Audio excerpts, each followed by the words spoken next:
This is the model of communication that I've created, and it includes 5 important parts, which are who, what, how, why, and distractors.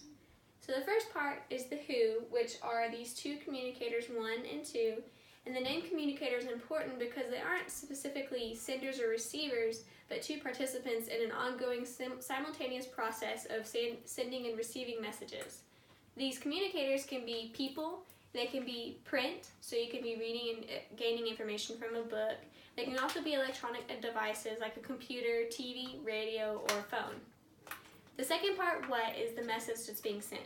It begins in the encoder from communicator 1, and it's processed from thoughts and turned into symbols or a language that can be understood and sent along the message channel to be received by communicator 2's decoder. And so it takes that language or symbols and it turns it into thoughts that can be understood.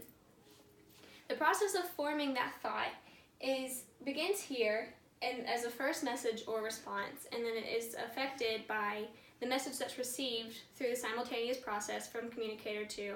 And it also goes through a series of filters, like the relationship that you have with that person with which you're communicating, also culture and social filter, which it can include the place and time, or your location, what kind of context you're speaking in. It could be a personal conversation, it can be a job interview. So those are a couple of examples of a filter that would be affecting the message that you're trying to get across. It also is going through a physical context, which can do with the temperature of the room that you're sitting in. You can be distracted by how cold it is.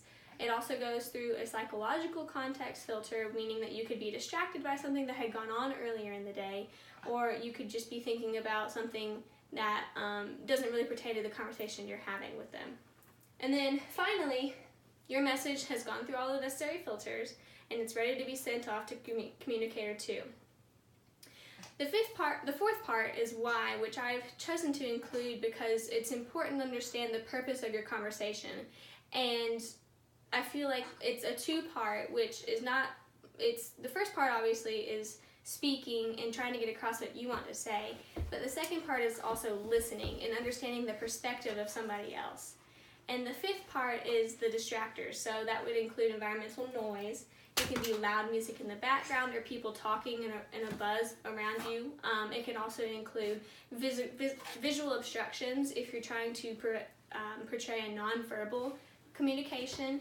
And those are examples of threats that would be intervening in the process of receiving your message and being unable to understand it accurately. So that's why I've chosen to include each of these parts in my model, and I think that each part is very, very important.